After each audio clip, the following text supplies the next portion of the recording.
വിദ്യാർത്ഥികളുടെ ഇടയിൽ ഉൾപ്പെടെ വ്യാപകമായ മദ്യമയക്കുമരുന്നുകൾ വിപണിയിലെത്തിക്കുന്നതിന് ഒത്താശ ചെയ്തു കൊടുക്കുന്നത് സംസ്ഥാന സർക്കാരാണെന്ന് മുൻ MP രമ്യ ഹരിദാസ് പറഞ്ഞു. കുറിച്ചിക്കുന്ന് കോളനി മിച്ചഭൂമി സമരത്തിന്റെ 43ാം വാർഷികാഘോഷ സമാപന പരിപാടി ബേക്കലിൽ ഉദ്ഘാടനം ചെയ്ത് സംസാരിക്കുകയായിരുന്നു രമ്യ ഹരിദാസ്. വിദ്യാർത്ഥികളുടെ ഇടയിൽ ഉൾപ്പെടെ വ്യാപകമായ മദ്യമയക്കുമരുന്നുകൾ വിപണിയിലെത്തിക്കുന്നതിന് ഒത്താശ ചെയ്തു കൊടുക്കുന്നത് സംസ്ഥാന സർക്കാരാണെന്നും വിദ്യാർത്ഥികൾക്ക് ലഹരി എത്തിച്ചു കൊടുത്ത വിദ്യാലയങ്ങളിൽ ലഹരി കച്ചവടത്തിന്റെ കേന്ദ്രമാക്കി മാറ്റുന്നത് SFI ആണെന്നും ആലത്തൂർ മുൻ MP രമ്യ ഹരിദാസ് പറഞ്ഞു.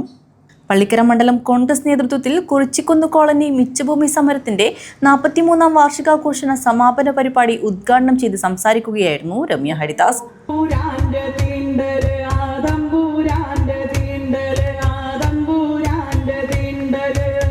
മുൻകാലങ്ങളിൽ ഉണ്ടായിരുന്ന അനുഭവങ്ങൾ ഏറെ വേദന ഉണ്ടാക്കിയിട്ടുണ്ടാകാം.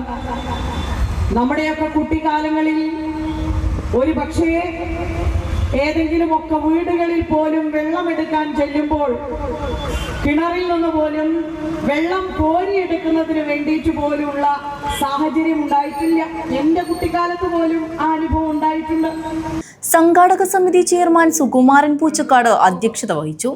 കുറിച്ചിക്കുന്ന് ഭൂസമരത്തിന് നേതൃത്വം നൽകിയ സുന്ദരൻ കുറിച്ചിക്കുന്നിനെ ചടങ്ങിൽ സ്വർണ്ണപതക്കവും പൊന്നാടയും ഉപഹാരവും നൽകി രമ്യ ഹരിദാസ് ആദരിച്ചു.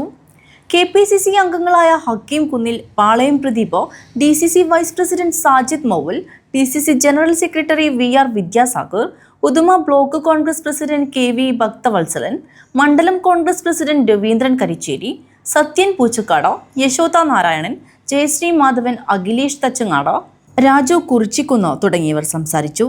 സുന്ദരൻ കുറിച്ചിക്കുന്ന് മറുപടി പ്രസംഗം നടത്തി. ഉദ്ഘാടനത്തിന് മുന്നോടിയായി കുറിച്ചിക്കുന്ന് കോളനിയിൽ നിന്ന് ബേക്കൽ ജംഗ്ഷനിലേക്ക് ഘോഷയാത്രയും നടത്തി.